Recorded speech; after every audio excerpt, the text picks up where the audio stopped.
स्वागत है आपका हमारे चैनल पर। मैं हूं आपके साथ शिप्रा सैनी। पश्चिम बंगाल में मुख्यमंत्री और राज्यपाल के बीच अब नया संग्राम छिड़ गया है। जीटीए की ऑडिट पर राज्यपाल जगदीप धनखड़ ने ममता बनर्जी को करारा जवाब दिया है, तो वहीं बंगाल में राजनीतिक गतिरोध के बीच बीजेपी कार्य समिति की बैठक हुई है, जिसमें बीजेपी राष्ट्रीय अध्यक्ष जेपी नड्डा ने ममता बनर्जी पर निशाना साधा है और कहा है कि भ्रष्टाचार, टीएमसी और ममता बनर्जी एक दूसरे के पर्यायवाची हैं। सबसे पहले बात बंगाल में ममता बनर्जी के भ्रष्टाचार की करेंगे, जिसका खुलासा राज्यपाल जगदीप धनखड़ की ओर से हाल ही में किया गया।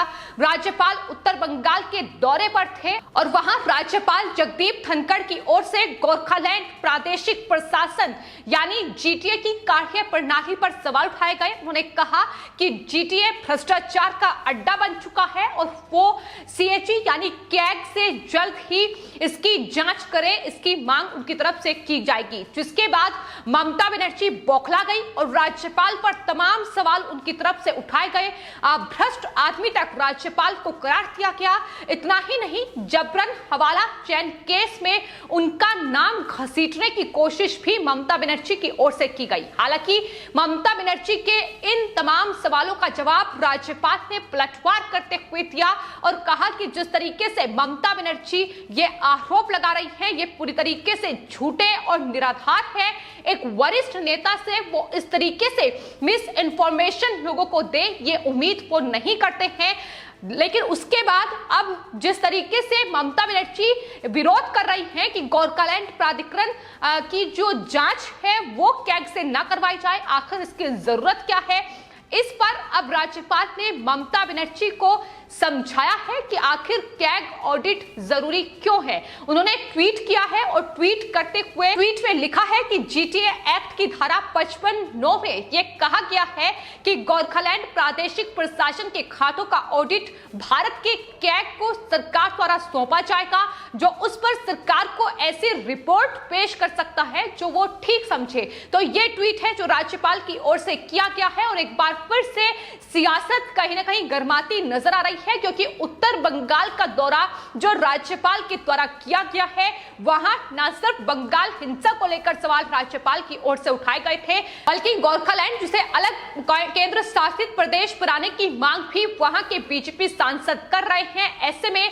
राज्यपाल के इस बंगाल दौरे से अब ममता बनर्जी पूरी तरीके से डर चुकी है। तमाम सवाल राज्यपाल से उन्होंने पूछे थे, लेकिन अब राज्यपाल ने ममता बनर्जी को जवाब दिया है। तो फिलहाल पश्चिम बंगाल में राजनीतिक गतिरोध लगातार जारी है और टीएमसी बीजेपी आमने सामने है।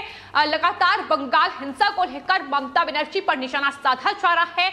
इस बीच बीजेपी कार्य समिति की बैठक हुई है, जिसकी अध्यक्षता बीजेपी राष्ट्रीय अध्यक्ष जेपी नड्डा के द्वारा की गई है। वीडियो कॉन्फ्रेंसिंग के जरिए यह बैठक हुई, जिसमें ममता बनर्जी पर निशाना साधते हुए जेपी नड्डा की ओर से यह कहा गया है कि भ्रष्टाचार, टीएमसी और ममता बनर्जी एक दूसरे के पर्यायवाची है। जहां टीएमसी वहां ममता बनर्जी होगी ही और वहां अराजकता और भ्रष्टाचार होगा ही। ये बयान जो है जेपी नड्डा की ओर से दिया गया है। तो आपको बता दें, इस कार्य समिति में बीजेपी की तमाम जो नेता थे बीजेपी के, वो मौजूद रहे। दिलीप घोष से लेकर बाबुल सुप्रियो इस बैठक में मौजूद रहे, जिसमें जेपी नड्डा के द्वारा यह कहा गया कि पश्चिम बंगाल में न सिर्फ विधानसभा चुनाव हुए हैं, बल्कि पुदुचेरी, केरल, तमिलनाडु, असम में भी चुनाव हुए हैं, लेकिन कहीं भी हिंसा नहीं हुई है। उन्होंने कहा है कि क्योंकि वहां उन राज्यों में टीएमसी नहीं थी और जहां टीएमसी थी वहां हिंसा हुई है। तमाम उन लोगों, विपक्षी दलों पर भी बीजेपी के राष्ट्रीय अध्यक्ष की ओर से निशाना साधा गया है, जो बंगाल हिंसा को लेकर चुप्पी साधे बैठे हुए हैं। जेपी नड्डा की ओर से ये इस कार्य समिति में साफ तौर पर कहा गया कि अगर कोई घटना बीजेपी शासित राज्य में होती है तो देश के सारे विपक्षी दल एकजुट होकर तूफान खड़ा कर देते हैं। लेकिन पश्चिम बंगाल में इस वक्त हिंसा हो रही है। आखिर वो तमाम विपक्षी दल कहां है?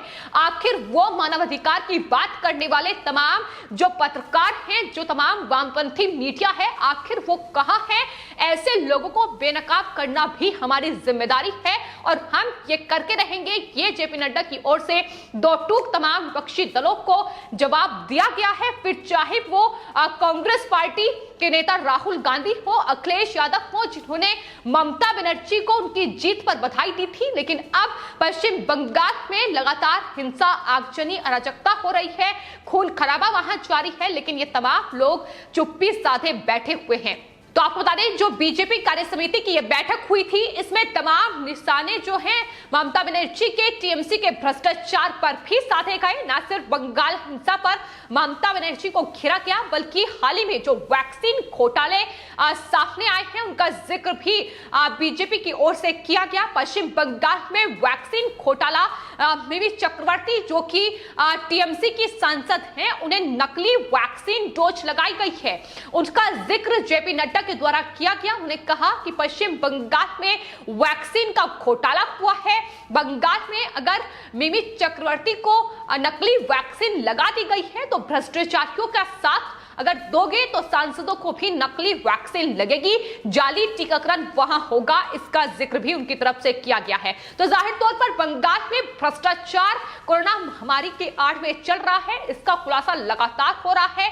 और हाल ही में यह भी सामने आया था कि सिलीगुड़ी में जो केंद्र सरकार की ओर से बंगाल सरकार को मुफ्त में वैक्सीन दी जा रही है, उसके लिए 315 रुपये एक डोज के लिए वसूले जा रहे हैं और इस पूरे पैसे को मुख्यमंत्री राहत कोष में जमा कराया जा रहा है। तो ये भ्रष्टाचार है ममता बनर्जी के, जो लगातार सामने आ रहे हैं। बीजेपी नेता शुभेंदु अधिकारी से लेकर दिलीप घोष ममता बनर्जी के भ्रष्टाचार की पोल खोल रहे हैं।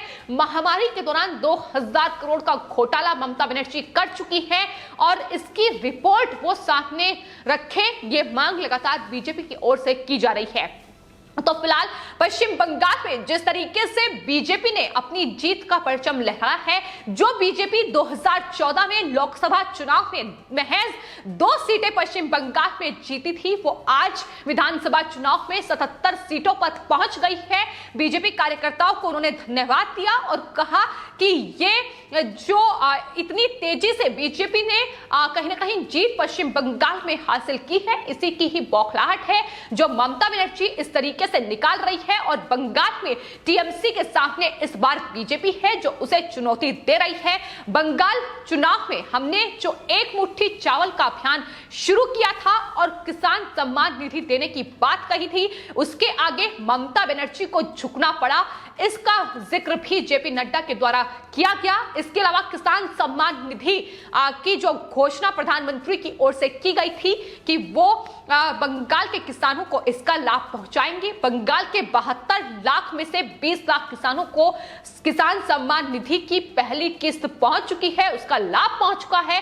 ये तमाम बातें जेपी नड्डा के द्वारा की गई, लेकिन ममता बनर्जी की हिंसा पर पूरी तरीके से उन्हें घेरा गया। उन्होंने कहा कि एक महिला मुख्यमंत्री पश्चिम बंगाल में है, लेकिन उसके बावजूद महिलाओं के साथ इस तरीके से अत्याचार हुआ है। बंगाल की पुलिस मूकदर्शक बनकर बैठी रही, इससे ज्यादा शर्मनाक पश्चिम बंगाल में और कुछ नहीं हो सकता है, यह जेपी नड्डा के द्वारा कहा गया है। तो बंगाल में चुनाव के बाद संगठित हिंसा हुई है, इसमें एक महिला मुख्यमंत्री है जो बेहद शर्मनाक है। तो चारों तरफ से निशाने जो है ममता बनर्जी पर साधे गए। पश्चिम बंगाल हिंसा को लेकर जवाब पश्चिम बंगाल पुलिस और टीएमसी से मांगा जा रहा है। आखिर क्यों ये इस पर एक्शन ममता बनर्जी नहीं ले रही है? तो फिलहाल बंगाल में टीएमसी और बीजेपी तमाम मुद्दों को लेकर आमने सामने हैं, लेकिन बीजेपी की कार्य समिति की यह बैठक जिसमें ममता बनर्जी पर निशाना साधा गया, दिलीप घोष जो कि बंगाल बीजेपी के अध्यक्ष हैं, उन्होंने भी ट्वीट करते हुए कोलकाता में आयोजित हुई इस कार्यकारिणी बैठक में तमाम जो तस्वीरें थी उसको शेयर किया और बताया कि किस तरीके से बीजेपी अध्यक्ष जेपी नड्डा की उपस्थिति में ये तमाम जो बातें हैं ये कही गई। और आपको बता दें ये बैठक वर्चुअल माध्यम से की गई और जेपी नड्डा ने हमारा मार्गदर्शन किया, ये तमाम जानकारी दिलीप घोष की ओर से दी गई है। लेकिन फिलहाल बंगाल में जो कुछ फिलहाल घटनाएं चल रही हैं उसको लेकर आपको बता दें इस बैठक के बाद बीजेपी नेता जो है बाबुल सुप्रियो, उनका ट्वीट भी सामने आया है, उनका बयान सामने आया है। उन्होंने कहा है कि बंगाल में आज जो कुछ भी चल रहा है, हमने शायद आजादी के बाद ऐसा किसी भी राज्य की तस्वीर नहीं देखी होगी। राजनीतिक हितों के लिए अन्याय को रोकने की बजाय बढ़ावा देना ऐसी जगह पहुंच गया है कि शरारती तत्व अब किसी भी चीज से नहीं डर रहे हैं। जाहिर तौर पर एनएचआरसी की टीम पर जो हमला हुआ है, कोलकाता हाईकोर्ट के आदेश पर एनएचआरसी की टीम अपना काम कर रही थी, लेकिन उन पर हमला हुआ। इससे ज्यादा शर्मनाक कुछ नहीं हो सकता है। ये बाबुल सुप्रियो की ओर से कहा गया है। ममता बनर्जी को इसकी बहुत बड़ी कीमत चुकानी पड़ेगी, ये चेतावनी भी उनकी तरफ से दी गई है। बस थोड़ा इंतजार ममता बनर्जी करें, क्योंकि बंगाल में इस वक्त जो कुछ भी घट रहा है, जिस तरीके से वहां लोगों को प्रताड़ित किया जा रहा है, महिलाओं पर अत्याचार किया जा रहा है, लोगों के घरों में आगजनी की जा रही है, उसका खामियाजा ममता बनर्जी को भुगतना होगा। ममता बनर्जी मुख्यमंत्री के पद पर अब कहीं ना कहीं उसमें उन्हें रहने का कोई अधिकार नहीं है। उनका इस्तीफा होना चाहिए, राष्ट्रपति शासन पश्चिम बंगाल में लगना चाहिए। इसकी मांग भी लगातार बंगाल में तेज हो रही है। फिलहाल आपकी इस पूरे मामले पर क्या राय है, हमें कमेंट बॉक्स में जरूर लिखें और चैनल को सब्सक्राइब करें। धन्यवाद।